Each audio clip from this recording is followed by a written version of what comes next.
శివ మహాపురాణం రుద్ర సంహిత సృష్టికాండ 7 చాప్టర్లో 22nd శ్లోకం నుంచి ఎప్పుడైతే ఆ ఆకాశవాణి శబ్దాన్ని విని దాన్ని అనుసరించి 12 సంవత్సరాలు దీర్ఘ తపస్సు చేసిన తర్వాత ఆ చతుర్భుజ అయిన విష్ణు రూపం అక్కడ ప్రకటింపబడింది.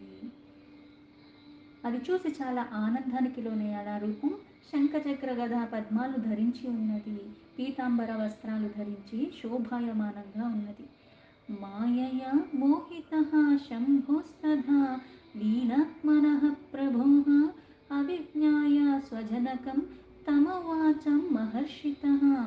అదే సమయంలో అక్కడ మళ్ళీ ఆ పరమాత్మ యొక్క లీల కారణంగా మోహానికి లోబడి ఉన్నాను. ఆ మోహానికి లోబడి అక్కడ అంటే ఏది చూడాలన్న కోరికతో ఇంత తపస్సు చేశాడు, అక్కడ చూసి ఆనందానికి లోబడ్డాడు. కానీ మోహ కారణంగా అక్కడ ఎక్కడి నుంచి వచ్చానో తెలుసుకోవాలన్న కోరికతోనే ఇవన్నీ చేశాడు. మళ్ళీ అక్కడ ఆనందానికి లోబడి ఆ మోహానికి లోబడి మళ్ళీ ఆ చూసిన రూపాన్ని మళ్ళీ ఇలా అడుగుతున్నాడు. బ్రహ్మో ఉవాచ కస్త్వం బధీతి హస్తేన సముత్థాప్య సనాతనం తదా హస్తప్రహారేణ తీవ్రేణ సుదృఢేన తు. ఆ బ్రహ్మ విష్ణుతో ఎలా అంటున్నాడు, ఈ సనాతనమైన పురుషుడి చేత్తో అక్కడ పొడుకుని కనిపిస్తున్నాడు.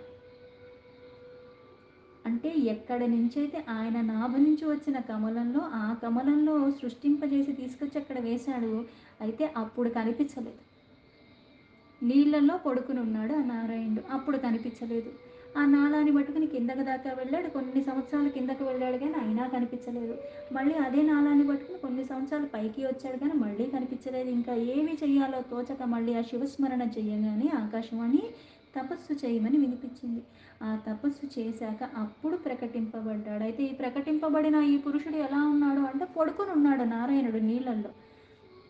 అందుకని మోహానికి లోబడిన కారణంగా నేను వెళ్ళి ఆ పడుకున్న పురుషుణ్ణి చేత్తో లేపాను. అసలు మీరెవరు అని నిద్రలో ఉన్నాడని లేపుతున్నాను. ఇలా నేను చేసేసరికి ఒక్క క్షణకాలంలోనే జితేంద్రుడే ఆ నిద్ర నుంచి, యోగ నిద్ర నుంచి ఎప్పుడైతే పవళించి ఉన్నాడో ఒక్కసారి లేచి కూర్చున్నాడు. ప్రాబుద్ధయోత్తాయ శయనాత్ సమాసీనః క్షణం వశి దదర్శ నిద్రా వికిర్లన నిరాజమలోచనః. అంటే ఈ శయన అంటే పడుకోవటం, ఎలా అయితే మనకి చాతుర్మాస్యం అంట. ఏం చేస్తా అంటే పవలిస్తున్నాడు అంట, యోగ నిద్ర అంట. మనం పడుకోవటానికి ఎలా ఉంటుందంటే మనకి ఇంకో ఒళ్ళు వాయి ఏమీ తెలియదు. పక్కనోడుకు ఎంత అరుస్తున్నా సరే మనకి నిజంగా మొత్తం నిద్రలో ఉన్నామంటే మనకి ప్రపంచం ఏమైపోయినా మనకి తెలియదు. అంత మాత్రం నిద్రలో ఉంటాం. కానీ ఇక్కడ అది యోగమాయ, యోగ నిద్ర, జ్ఞానమయమైన నిద్ర. కాకపోతే ఇక్కడ ఈయన ఉద్భవించి ఈయన మళ్ళీ ఇవన్నీ కూడా లీలగా చెప్తున్నాడు. అంతేగాని ఇక నాభికమలం నుంచి ఉద్భవించిన బ్రహ్మ మళ్ళీ లేపి లేపి లేపి చేస్తే కానీ లెగలేని స్థితిలో ఏమీ లేడు. అంటే ఇక్కడ మహత్తుతో కూడుకుని ఉన్నది. ఏదైతే మనకి ఈ శరీరం అన్నది ఒక జ్ఞాన కేంద్రము. ఎప్పుడవుతుంది, ఎప్పుడైతే జ్ఞానేంద్రియాలు, కర్మేంద్రియాలు, తన్మాత్రలు ప్రతిదీ కూడా ప్రలోభానికి లోబడకుండా అవన్నీ నీ ఆధీనంలో ఉండి నువ్వు ధర్మాన్ని పట్టుకుని నీ సాధనలో క్రమేణా విఘ్నాలు వచ్చినా ఏ వచ్చినా అంత దృఢచిత్తంతో నువ్వు చేసుకుంటూ వెళ్ళిపోతే సిద్ధి పొందే స్థితికి ఎలా అయితే ఈ శరీరం నీకు ఉపయోగపడుతూ ఉంటుందో అలాగా ఈ అన్ని తత్వాలన్నీ ఉన్న వాటినన్నిటినీ జయించుకుంటూ పోతే, అందుకే జితేంద్రియ అయిన ఆయన నిద్ర నుంచి లేచాడు అంటే అర్థం ఏంటంటే జితేంద్రుడే ఎప్పుడూ ఉంటున్నాడు. ఆయన దేనికి లోబడి ఉండడు. ఆ యోగమాయకి లోబడినట్టుగా మాయనే తన ఆధీనంలో చేసుకున్నప్పుడు ఉన్న ఆ పరమాత్మ యోగమాయకి లోబడి నిద్రిస్తున్నట్టుగా లీల అది. అంటే శక్తి కేంద్రంగా అక్కడే ఉంది. ఎలా అయితే మనకి కరెంటు వైరింగ్ అంతా చేసిన అందులో ఉంది పవర్. నేను స్విచ్ ఆన్ చేస్తేనే లైట్ వెలుగుతుంది. అది వెయ్యటం తెలియాలి. పైగా ఎప్పుడు వేస్తున్నావు, ఎలా వేస్తున్నావు అన్నది కూడా తెలియాలి. అందుకే ఇక్కడ ఇంద్రియాల నిగ్రహణతో ఇవన్నీ ఎప్పుడైతే నీకు నిగ్రహించి ఇంద్రియాలని అన్నిటినీ జయించి నువ్వు సచ్చిత్ ఆనంద శుద్ధత్వం అంతరంగికంగా బాహ్యంగా కూడా ఎప్పుడు ఏకీభావ స్థితిలో సమన్వయం చేసుకున్నప్పుడు అప్పుడు జాగృతి చెందుతుంది. జ్ఞానం అజ్ఞాన మూలాల నుంచి తొలగిపోతుంది. మామత్ర సంస్థితం వాసాధ్యాసీతో భగవాన్ హరి ఆహచోత్తాయ బ్రాహ్మణం వసన్మాం మధురం సకృత. ఇలా అక్కడ ఆ రూపంలో నిద్రారహితంలో ఉండి కూడా రాజీవలోచుడైన విష్ణువు నన్ను చూసి ఒక్కసారిగా నవ్వుతూ ఆయన మధురమైన వాణితో నాతో మళ్ళీ ఇలా మాట్లాడుతున్నాడు. నిజంగా నిద్రలో ఉన్న వాళ్ళకి నిద్రను మనం అలా లేపినప్పుడు వాళ్ళకి నవ్వు వస్తుందా? లేదు. ఎందుకంటే ఇది యోగ నిద్ర. ఎలా అయితే తన నుంచి తానే ప్రకటింపబడ్డ తర్వాత ఆ పరమేశ్వరుని నా నామం ఏంటి, నేను చేయవలసిన కార్యం ఏంటి అని విష్ణువు అడిగినప్పుడు ఆయన ఎలాగా ప్రసన్న చిత్తుడయ్యాడో తన్ని తానే అడుగుతున్నట్టుగా ఇప్పుడు కూడా ఆ బ్రహ్మని చూసి ఆ విష్ణువు కూడా అదే స్థితిలో ఉన్నాడు. ఎందుకంటే ఇక్కడ ఉన్నది ఎవరు? తానే. విష్ణుర్వాచ స్వాగతం స్వాగతం వత్స పితామహ మహాద్యుతే నిర్భయో భవదాస్యేహం సర్వాన్ కామాన్న సంశయ. ఆ విష్ణు బ్రహ్మతో ఇలా అన్నాడు, ఓ వత్స, నీకు స్వాగతం. మహాద్యుతిమంతుడైన పితామహుడు నీకు నేను స్వాగతం చెప్తున్నాను. నిర్భయంగా ఉండి ఇక్కడే ఉండు. నీకు ఏ కోరిక అయితే ఉన్నాయో ప్రతి కోరిక కూడా పూర్ణం చేసేస్తాను నేను. ఇందులో ఎటువంటి అనుమానం లేదు. సర్వ కోరికలు కూడా నీకు పూర్తిగా లభిస్తాయి, నెరవేర్చేస్తాను అని చెప్పాడు. తస్య తద్వచనం శ్రుత్వా స్మితపూర్వా సురర్షభః రజసా బద్ధవైరశ్చ తమోవాచ జనార్దనం. మందహాసంతో ఎప్పుడైతే విష్ణు ఇలా మాటలు చెప్పాడో, నేను రజోగుణానికి లోబడిపోయిన కారణంగా నాకది దైవశ్రేష్టమైన జనార్దనుడు మాట్లాడినప్పటికీ కూడా నాకది వేరేలాగా అనిపించింది. ఎందుకు? రజోగుణానికి లోబడిపోయాడు, రోషంతో ఉన్నాడు. రజోగుణానికి లోబడిపోయినా తామసిక గుణానికి లోబడిపోయినా మన విచక్షణ అన్నది సన్నగా దారి తప్పుతున్నట్టుగా అయిపోతూ ఉంటుంది. అందుకని మళ్ళీ ఆ రజోగుణానికి లోబడిపోయి పైగా మోహానికి లోబడి ఉన్నాడు. ఆ బ్రహ్మ విష్ణుతో ఇలా అన్నాడు. బ్రహ్మో ఉవాచ భాషసే వత్స వత్సేతి సర్వసంహార కారణం మామిహాతి స్మితం కృత్వా గురు శిష్యమివానగా. ఆ బ్రహ్మ విష్ణుతో ఇలా అంటున్నాడు, ఓ నిష్పాప అంటే పాపరహితమైన వాడా, సమస్తానికి సంహారానికి కారణమైన వాడివి, ఇక్కడ నన్ను అంతలాగా చూస్తూ నవ్వుతూ ఇలాగా వత్స అని పిలుస్తున్నావేంటి? అయితే ఇక్కడ చూస్తే నాకు గురువు ఎవరు లేరు, పైగా నేను నీ శిష్యుణ్ణేమీ కాదు. గురువు శిష్యుణ్ణి వత్స అని పిలుస్తాడు, కానీ నువ్వు నన్నెందుకు పిలుస్తున్నావు వత్స అని? నాకు నువ్వు గురువువి కాదు, నేను నీ శిష్యుణ్ణి కాదు.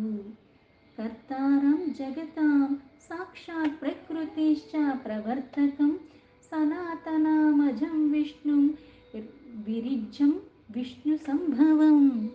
నువ్వు నాకు గురువు కాదు, నేను నీకు శిష్యుని కాదు, అందుకు నన్ను వత్స అని సంబోధించకు.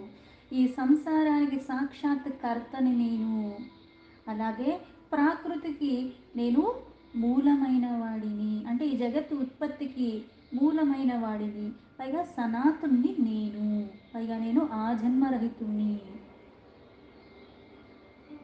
అలాగే అన్నిటికీ మూలమైన వాడిని. విశ్వాత్మానం విధాతారం దాతారం పంకజక్షణం కిమర్థం భాషసే మోహాత్ వక్తుం అర్హసి సత్వరం. అలాగే అన్నిటికీ మూలమైన వాడిని, అన్ని ఉత్పత్తికి కారణమైన వాడిని. అందుకే నేను విశ్వాత్మను, విధాతను నేను, ధాతను నేను, అలాగే పుండరీకాక్షను కూడా నేనే. అజ్ఞాన వశమున మోహానికి లోబడిపోయి రజోగుణ కారణంగా నన్ను నువ్వు వత్సాని ఎలా పిలుస్తున్నావు నువ్వు? అందుకని నన్ను నువ్వు అలా సంబోధించకు. పైగా నన్ను నువ్వు అలా సంబోధించి చెప్పడానికి కారణం ఏంటి? వేదో మాం వక్తి నియమాత్ స్వయం భువామజం విభుం పితామహం స్వరాజం చ పరమేష్టినముత్తమం ఇత్యాకార్య హరిర్వాక్యం మమ క్రుద్ధో రమాపతిః సోపి మామాహ జానే త్వాం కర్తారమితి లోకతః. అలాగే వేదాలు కూడా స్వయంభూ అని నన్నే చెప్తున్నాయి, పితామహుడని నన్ను చెప్తున్నాయి, సర్వోత్తముడని నన్ను చెప్తున్నాయి, పరమేష్టి అని నన్ను అంటున్నాయి, నన్ను సంబోధించి చెప్తున్నాయి. అలాగే నా ఈ మాటలు లక్ష్మీపతి అయిన ఆ విష్ణుకి కోపాన్ని తెప్పించాయి. అలాగే నన్ను వత్సాని ఎలా అంటావని నేను ఇన్ని రకాలుగా ఇంత మాట్లాడేసరికి ఆ విష్ణుకి కోపం వచ్చింది. అందుకే జగత్తుకి పైగా నేను కర్తని అంటే అన్నిటికీ కారణమైన వాడిని నేను అని చెప్పాను. ఆ కోపానికి లోబడిన విష్ణువు మళ్ళీ నాతో ఇలా అన్నాడు. విష్ణురువాచ కర్త ధర్తుం భవానాంగదవతీర్ణో మామావ్యాప్యత విస్మృతోసి జగన్నాథం నారాయణ మనమయం. విష్ణు అప్పుడల్లా ఈ సంసారం అన్నదానికి కర్తగా అలాగే పోషణకర్తగా ఇక్కడ అవ్యయంగా ప్రతి అంగంలో కూడా ఉన్నది నేను. అందుకే నన్ను జగన్నాథ అంటే జగత్తుకి నాథుణ్ణి నేను, నారాయణ అని పురుష అని పరమాత్మ అని నన్ను సంబోధిస్తారు. పురుషం పరమాత్మాన పురుహూతం పురుష్టుతం విష్ణుర్మచ్యుతామీశానం విశ్వస్య ప్రభవోద్భవం. పరమ పురుషుడని అందుకే మనకేం చెప్తారు, ధర్మార్థ కామ మోక్షాలు అన్నవి ఏంటంటే పురుషార్థాలు, అంటే పురుషుల కోసం అని కాదు. ఇక్కడ ఏదైతే ప్రకృతి నుంచి ఉన్న ఈ 24 మహత్తుతో కూడుకునే తత్వాలన్నీ కలుపుకుని 24 ఇవన్నీ ప్రకృతికి సంబంధించినవి. పైగా ఇవన్నీ ఇవి శాశ్వతమైనవి కాదు, మార్పులు చేర్పులతో ఉన్నవి. దీనికి అతీతంగా ఉన్నవాడే పురుష. అంటే జ్ఞానిగా ఉన్నవాడు ఈ పురుషార్థాలు అన్నవి ఏంటి అంటే ఈ జన్మకు ఒక సార్థకతని తెప్పించుకోవటానికి. అందుకే ఇక్కడ నన్ను పరమాత్మాని నిర్వికారాని పురుహుత్తని పురుష్టాని అచ్యుతాని ఈశానాని ఈ సంసారానికి ఉత్పత్తికి స్థానానికి అన్నిటికీ కారణమైన వాడు అంటే ప్రాదుర్భవానికి నా ప్రభావం కారణంగానే ఈ విశ్వమంతా కూడా అన్నీ అలా జరగటానికి ఈశానుణ్ణి నేను అంటే ఈశ్వరుణ్ణి నేను. నారాయణం మహాబాహుం సర్వవ్యాపకమీశ్వరం మన్నాభిపద్మత్తస్త్వం హి ప్రసూతో నాత్ర సంశయ. నారాయణ అని మహాబాహు.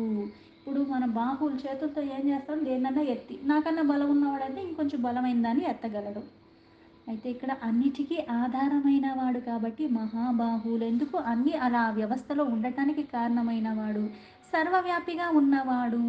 అందుకని నన్నే నువ్వు మర్చిపోయావా, ఈ సర్వవ్యాపిగా ఉన్న నేనే నా ఒక్క నాభికమలం నుంచి ఉత్పత్తి జరిగిన వాడివి నువ్వు, ఇందులో ఎటువంటి సందేహం లేదు అని.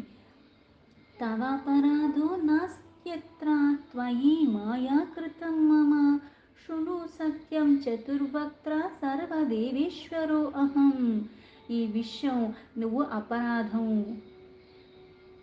ఇది అపరాధం కూడా కాదు, ఇది మాయ. నా మాయ కారణంగా ఆ మాయకి నువ్వు మోహానికి లోబడిన కారణంగా ఈ అసలైన పరమ సత్యాన్ని గ్రహించలేకపోతున్నావు. అందుకే ఓ చతుర్ముఖ పరమ సత్యాన్నే చెప్తున్నాను. నేనే సకల దేవతలకి కూడా సర్వులకి కూడా ఈశ్వరుణ్ణి నేను.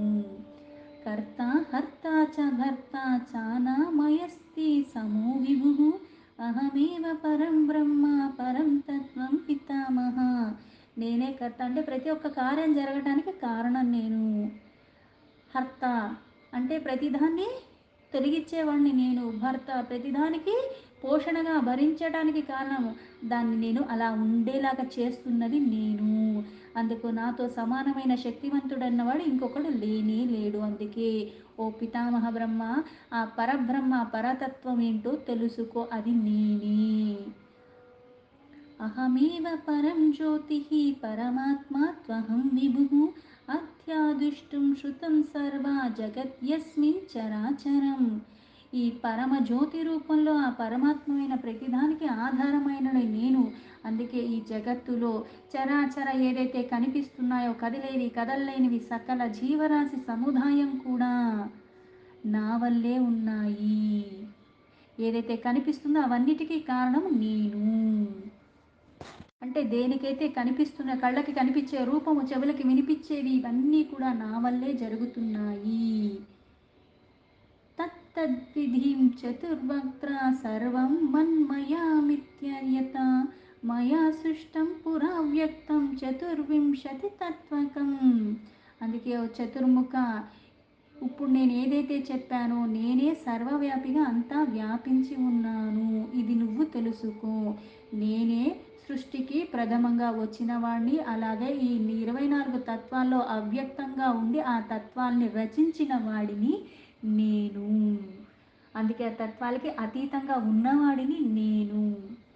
నిత్యం తేష్వనావో బద్ధాః దుష్టాః క్రోధభయాదయః ప్రభావాచ్చ భవానంగన్యేకానీహ లీలయా. ఆ తత్వాల వల్లే సకల ప్రాణులు ఆ శరీరాన్ని ధరించి దానికి అణువుగా వాళ్ళకి నిర్మాణం అన్నది జరుగుతుంది. అలాగే క్రోధాలు భయాలు ఏవైతే అరిషడ్వర్గాలు ఉన్నాయో కామక్రోధ లోభ మదమోహ మాత్సర్యాలు, ఆ సృష్టి జరుగుతుంది ఆ షడ్గుణమయంగా. నా ప్రభావం ద్వారా నా లీల ద్వారానే ఇవన్నీ కూడా నా యొక్క అనేక అంగములై ఉన్నాయి. సృష్ట బుద్ధిర్మయా తస్య మహకార స్త్రిధా తతః తన్మాత్రం పంచకం తస్మాన్మనో దేహేంద్రియాని చ. అలాగే ఇక్కడ నేనే బుద్ధితత్వానికి సృష్టికి కారణము. అందుకే ఇవి మళ్ళీ మూడు రకాలుగా ఉన్నాయి. ఎలా అయితే సాత్విక గుణ రజోగుణ తమో గుణం అనే గుణమయంగా చెప్పి మళ్ళీ అహంకారం కూడా మళ్ళీ మూడు రకాలుగా ఉంది.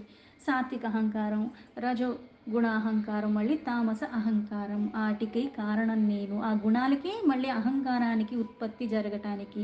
దాని తర్వాత మళ్ళీ ఎలా అయితే తన్మాత్రలు ఏంటవి, రూప రస గంధ శబ్ద స్పర్శ, ఈ పంచ తన్మాత్రలు అంటే ఈ సృష్టి అంతా కూడా 24 తత్వాల్లో ఎలా జరిగిందో అదంతా కూడా మళ్ళీ బ్రహ్మకి చెప్తున్నాడు విష్ణు. ఈ పంచ తన్మాత్రలతో ఇవన్నీ తర్వాత మళ్ళీ దేహేంద్రియాలు ఏవైతే జ్ఞానేంద్రియాలు 5, కర్మేంద్రియాలు 5, ఏవైతే కళ్ళు రూపాన్ని చూడగలవు, అలాగే జిహ్వ రుచి తెలుస్తుంది, ఘ్రణ, అలాగే శ్రోత్ర, అలాగే త్వచ చర్మం స్పర్శ తెలుస్తూ ఉంటుంది, అలాగే చెవులు శబ్దం వినిపిస్తుంది, అలాగే నాసిక మనకి వాసన గంధం తెలుస్తూ ఉంటుంది. అంటే రూపరసగంధ శబ్ద స్పర్శాలు తన్మాత్రలు, అలాగే రూపం కళ్ళకి తెలుస్తుంది అందుకే చక్షు, అలా రస జిహ్వకి తెలుస్తుంది నాలుగుకి, అలాగే గంధ వాసన ముక్కుకి తెలుస్తుంది నాసిక, అలాగే శబ్దం అన్నది చెవులకి వినపడుతుంది, స్పర్శ అన్నది చర్మానికి తెలుస్తుంది. అందుకే పంచ తన్మాత్రలు ఈ జ్ఞానేంద్రియాలు. ఆకాశాదీని భూతాని భౌతికాని చ లీలయ ఇతి భూత్వా ప్రజానాత శరణం వ్రజ మే విధి. అలాగే ఇక్కడ కర్మేంద్రియాలు వాక్కు పాణి అంటే కాళ్ళు చేతులు, వాక్కు, అలాగే పాయు ఉపస్థ అంటే ఈ శరీరం నుంచి ఉత్పత్తి జరగటానికి కావాల్సినవి, ఈ శరీరం నుంచి విసర్జించడానికి కావాల్సినవి, ఇవన్నీ కలుపుని 5 కర్మేంద్రియాలు. అందుకే ఈ కర్మేంద్రియాలు జ్ఞానేంద్రియాలతో కలుపుకుని మళ్ళీ ఎలా ఉన్నాయి అంటే ఇక్కడ ఈ భౌతికంగా లీలగా ఏం చేస్తున్నాడో సకల భూతాల్లో అంటే పంచభూతాలు ఏవైతే గాలి నీరు నిప్పు అగ్ని అన్నీ ఉన్నాయో, అందుకే ఇవన్నీ అంటే భూమి, నీరు, గాలి, ఆకాశం, అలాగే అగ్ని, ఇవన్నీ మహా పంచభూతాలు.